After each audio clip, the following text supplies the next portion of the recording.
So both of these guys play competitively. JasonX is with Team RH Gaming, where Vegan and I are from as well. So he's one of our team members. And Cuhz is from Latest and Greatest Gaming, sponsored by Thermal Take. Okay, so spawning over here in the bottom left. Looks like they didn't know about those in-game expos. Oh, I don't think they can hear me talk. Spawning over here in the bottom left, we have JasonX, our green Terran. He is random, so he spawned as Terran. His Terran is about the same level as his PvP, and last game we saw that his PvP is pretty dang good. So we'll see how he fares in PvT against his purple Protoss opponent. Oh, when did he change his color to purple? I missed it. He's been purple the whole time. Really? He was light blue originally. Yeah, I missed purple on my starboard. Alright, so here we go. Looks like they're talking a little bit about what happened in the last game here. So it turns out someone else fell victim to not knowing there was a pocket expansion. I know, those silly pocket expansions, they always get you. So you were incorrect so they didn't know the map Calm Before the Storm as well as we thought they did. Well, they won't make that mistake again, They though. will not. No one ever seems to know that map well. I know. Worst part is... While we have a little bit of downtime here, I'm just going to put in a plug for RH's tournament that we're hosting on Saturday. So it is going to be our first open tournament for rhgaming.com of 2012. So far we've got, I think, almost 100 people signed up. We're shooting for 150, so if you guys are looking for something to do on Saturday, sign up for our tournament. Head over to rhgaming.com and you can find info. It is a Zeke tournament as well. Let's see here. Prizes. So we've got about over $100 as far as the cash prize pool, and then we've got beta keys for what game? Counter-Strike Global Offensive. So we've got 2 beta keys up for grabs as well for our first and second place players. It is going to be casted as well, so if you're wanting some screen time, it should be a lot of fun. RH is going to be doing some casting for you guys. Although I will not be there, I will be in LA, but Vegan might be there, so we'll see. No, I wasn't invited. Well, you never know. He might end up casting because he bails people out. Who knows? We'll have to see. They figured they wouldn't let their best caster do it. Oh, no, I'm kidding. Oh, snap. Alright. And that probe is dead. And he didn't get in. He didn't see how many gases are going on. He did confirm that he is Terran, though. It's true. He did confirm that it's Terran. It's pretty easy to tell when you get pew-pewed. It's true. It is very true. You didn't have... So, yeah. As far as the tournament, it starts at 5 p.m. Eastern Standard Time, 2 p.m. Pacific. So, it's free to enter. Go ahead and just sign up through Zeke. And hope to see you guys there. Alright, so anyways, back to the game. Looks like we might be prepping for a little bit of expansion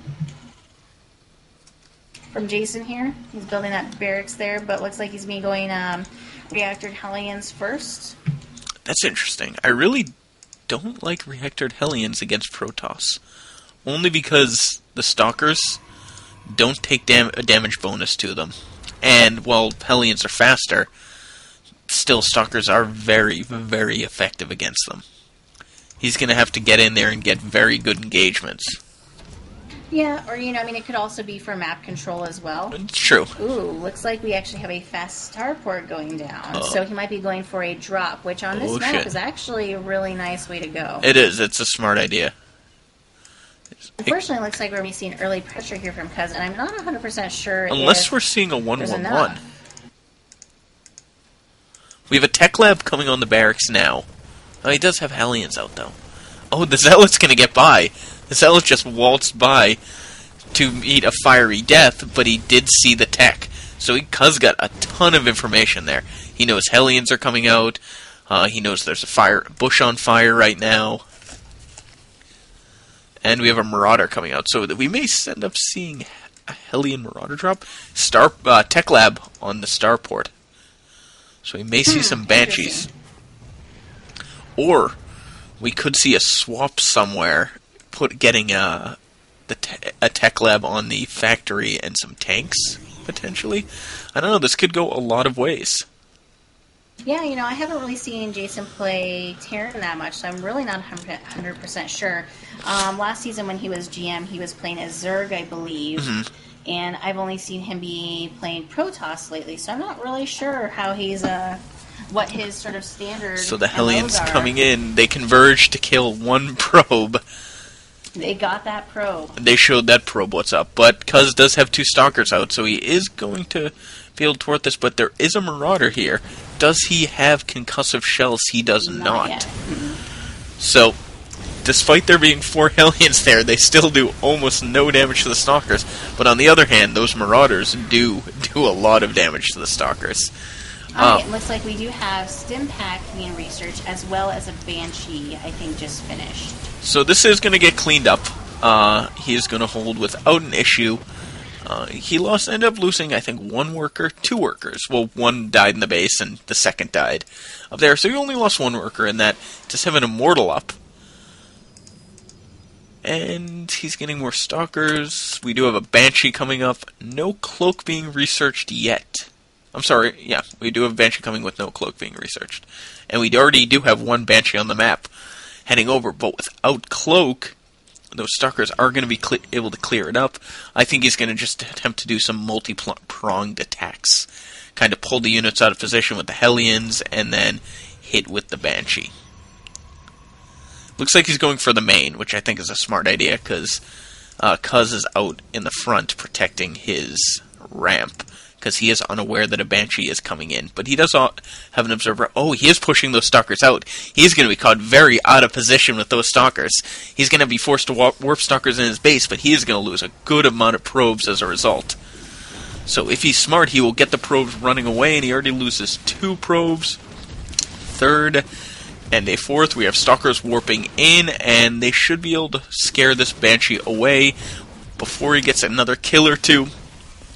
Cuhz assumes that he has Cloak, which is actually a smart idea, so he has that Observer just following that Banshee around. Ooh, and that Banshee's going to be caught there. You know, and realistically, 5 probes actually wasn't that bad of a trade for the Banshee.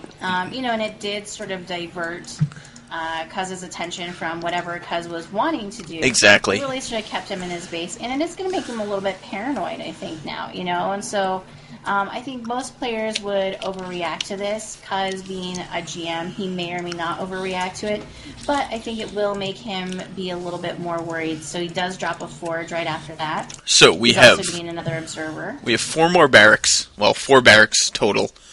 Tanks are coming out. Siege Tech has completed. And it looks like he's just continuing Marine production. We have another Banshee coming in, and the Observer is going to spot that, so this Banshee may get another kill or 2, but not really much. It looks like no kills for this Banshee. This Banshee is just going to be scared away. But that's okay. If it keeps Cuhz in his base, I think the Banshee has accomplished its purpose. Exactly. I think Jason is really just trying to build up a nice, strong force, so he can push in and just do a ton of damage. I really like this map for tank play because of the little ledge under the expansion where you can kind of siege up and hit the mineral line, hit the Nexus itself, and just get a ton of damage with tanks. So it wouldn't surprise me if we see a similar sort of play there, where he sieges up under the little pocket there. Yep, it looks like we do have Blink going down for Cuhz, as well as a robotics base. So he's just doing a nice job of diversifying his tech. He's getting his Colossi ready. He's getting Blink ready. So he's going to have a lot of options. And a Warp Prism. Ooh, that'll be exciting. This map, as far as Warp Prisms go, he could very easily drop over here at the very sort of tip-top area of Jason's main, and Jason would not see it. No, he is in his base. He has absolutely no vision of that. So it looks like Cuhz is going out and just putting pylons all over the map just to keep himself safe. I think he's going to expand to his 3rd very soon. He has destroyed the rocks, and he has a pair of Immortals guarding it. He's taking Zelnaga towers, and it looks like Jason is going to start pushing out. How many SCVs is he bringing with that? He's bringing 8 SCVs with that attack. This isn't really all in, but if he loses those SCVs, he is going to be down by more than 10 SCVs. Yeah, I think he's going to be using them for repairs and bunkers. Buffering. Oh, I was thinking, and tanking. Oh, maybe he just brought them to repair that one Banshee and they got confused. They're on auto repair. So sometimes people, what they'll do is they'll use SCVs as tanks repairing each other. So he kind of throws them out in front, and they repair themselves. Okay, there are the bunkers sieging up in that area, and he's going to get as much damage there as possible, and the Marines are going to engage with the Protoss army. The tanks actually aren't doing a ton of damage. They're only hitting 1 or 2 units at a time, and Immortals are known for their tank-killing ability, but it looks like this may overrun Cuhz. He had to blink out, and that first bunker is going to finish, but there is only 1 tank left. The Zealot is doing... Oh, another tank has come, but the Zealot almost finished that off, and he is dropping up on the high ground, but there is a Colossi there, which is almost dead, and it ended up clearing off that drop. Well, yeah, I mean, so he's taking advantage of the map placement here. I think that was really nice. We've got some more SCVs who are going to start... Oh, no, apparently they don't care about repairing that 1 tank. They just got confused. No, they're just hanging out. They're there for the show. Oh, there we go. There's the first set of repairing. And, that Colossi was thrown away. Yep. He could have let that Colossi shield build up more, and he could have saved it. Does he have another Colossi on the way? Yep, it just finished. So, the bunker's being salvaged, too. That's interesting. Maybe he figured he didn't need that bunker. And it looks like he's pulling away because there was a warp-in right behind him, but this warp-in isn't going to do very much damage at all. Another warp-in. I actually don't like these small intermediate warp-ins. I think he was trying to get an attack from 2 directions to catch him off guard, but it could almost clean this up. No, the tanks are too strong. I really, like I said, I didn't like those warp-ins that much. Yeah, they were a little bit, not quite strong enough. I think he needed to have waited when he had, more of a full force to try and break that line. But, and honestly, I think that Jason was already moving home. I don't know that he needed to try and break that line. I think Absolutely. That Jason was already bringing that line back. He was already getting freed up. So, it looks like Jason is ahead in supply by about 20, so not a huge lead, but a lead nonetheless.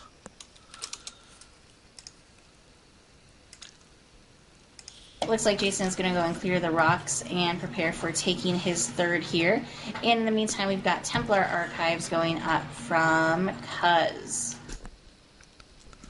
So I think that's it's not a bad idea. Alright, so here's our little, warp-in that we talked about. Everything's going to be able to get off safely, including the warp prism. Did he actually get any damage done? I don't know if this starport, I think it had... I'm not sure where the tech lab was. I think maybe, no, maybe it didn't. Oh, another drop with the Stalkers trying to get some workers. They didn't get very much. I'm not sure they even killed a worker. But now we're going to see some turrets going up, so that should stop any sort of warp prism play. So, Cuhz has shown the Colossi. So I wonder if he's trying to bait out Vikings and then is making the transfer or the transition into Storm. But we haven't seen any Vikings from Jason. I wonder why Jason hasn't made any Vikings. Maybe because of his tanks. He figures he's going to stay safe since the Colossi can't get in there really tight with the tanks hanging out. That's my guess. Maybe, but then we got our first 2 Vikings there, so... Okay, never mind. They were just a little bit behind. He might just not be wanting to overcommit to them. He might just want to build a couple in case and get that production started in case there's a lot of Colossi that come up. Mm-hmm. We do have 3 on the field, so I mean there is enough to justify having some Vikings there. Absolutely. And it looks like Jason is going to want to do another push-out. Cuhz is working his way back into his base. He's bringing out more High Templar. So it looks like he's going to want to drop some good storms. Some excellent storms could make a huge difference in this. His medevac count is 0. So Stim will hurt these units, followed by a storm. There is a Raven on the field, so he can drop the point defense drone against the Stalkers, but only 2 Vikings with this army now, so that's not a ton of damage. It looks like he's going to try and siege up. It looks like there is an engagement, and he's catching him unsieged.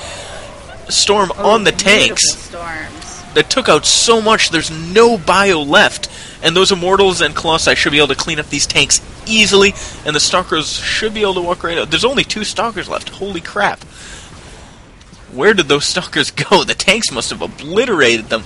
He's got nothing to deal with the Vikings since there was a point defense drone there. Now the Archons and the Stalkers finally clean them up, and he didn't even lose a Colossi.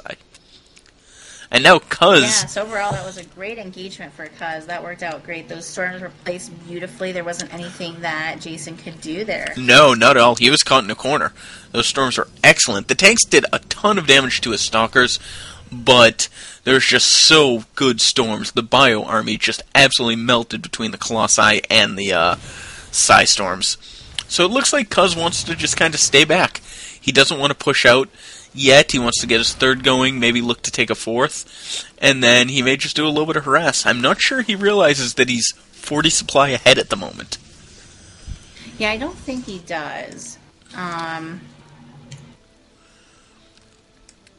You know, and as far as upgrades, they're both fairly comparable right now. You know, so they've both done a good job with that. There is quite the defensive line here, but there's nothing really guarding this, you know, this expo. There's going to be a sensor tower up, which is going to be a little bit obnoxious, but if there hadn't been that sensor tower up, there's not really anything. That expo is completely naked. Yeah, I mean, he can sneak in. And a little bit oversaturated. And those tanks are going to be... That's a little bit oversaturated. Well, yeah. Those tanks are actually going to be slow to move. They have to unsiege. They have to re-siege. So even with that sensor tower, he's going to be able to get in and potentially take out that orbital with a very quick strike. He also has Blink already, and he has the Observer, so he could look to blink into a good position here. And the Warp Prism is going to go and drop some High Templars. So we're going to see a storm drop on those on this 3rd, and since it's oversaturated, that is going to do so much damage. I wonder if he's definitely. I wonder if he's going to poke in and try and just destroy the sensor tower before this drop. Good question. I mean, I think that he could definitely get in, but then it's going to be pulling all of the units over to that side. So I don't know if he necessarily wants to do that strategically, but. So he's just kind of hanging around that area, thinking about going in, and the Terran is just kind of securing his area, staying nice and turtled up, and just trying to stay ahead. Jason does actually have a little bit of a bank right now, so he's not efficiently getting units out. Whereas Cuhz is keeping his supply. His minerals low and is almost maxed. He's 42 supply ahead at this point. He may just be waiting for his maxed army, and then he also has a 4th up. Well, coming up. So, yeah, and so here's one interesting thing. So a lot of times Protoss will, you know, or even I think really any race, you sort of get all of your upgrades together, but Cuhz made sure to get all of his armor upgrades first, and he's now upgrading his attack, which is just sort of, you know, interesting little differentiation from what he does compared to a lot of people. We do have 3 ghosts on the field right now. So those ghosts could get some excellent EMPs, but the storms, the High Templar are split up a good amount. So he should be pretty safe from everything getting EMP'd at once. And you just kind of use those Colossi, take out that gas, because the Colossi do have a vision as if they're an air unit. Right, and they do have the same type of range as tanks do with thermal lands. Yes. I'm really bummed we're not seeing some High Templar drop action. I really want to see the SCVs die. Where did that Warp Prism go? He brought it sort of. I'm not sure where the Warp Prism went. But it was hanging out. It was hanging out in the other, like the bottom right natural, but I don't know where it went from there. He brought the High Templars back and dropped them somewhere. Okay. So Cuhz is just kind of keeping a stranglehold on Jason, but he's maxed. I mean, he needs to drop some extra gateways, and here they come at his 4th, and he really, what is he waiting for? He is waiting for +2 attack, and maybe he lost his Warp Prism, because he has another Warp Prism in production. Yeah, maybe, I'm not sure. I don't know when he would have lost it, though. But Jason has all his High Templars clumped up right into a same area. Now he's spreading them out a little bit. But they are behind the army, so the Ghost would have to go through the rest of the army to get an EMP off them. 3 more Ghosts in production, so Jason is going heavy on the Ghosts. He has 9 Ghosts already, wow. So he really needs to, I think Cuhz needs to push in soon before the Ghost count gets unmanageable. But it's going to be hard to attack into... supply lead is quickly diminishing here. Well, I mean, he was up 40, and now he's only up to 25. It's because he was maxed. Oh, and here come the Ghosts. They're thinking about going in to get an EMP. Only 1 Viking on the map, though, so there are still 3 Colossi. So those Colossi are going to be able to do a little bit of damage. 2 High Templar picked up, and let's see where he is going with this. And he catches them unsieged, so those tanks are going to be able to be taken out very quickly with those charge lots. Storms on the other tanks, and the supply for Jason is just dropping, and there is the GG. Alright, so right idea. Yeah, unfortunately, he was just caught out of position. So, 2-0 from Cuhz, and that puts Cuhz into the finals against Orion.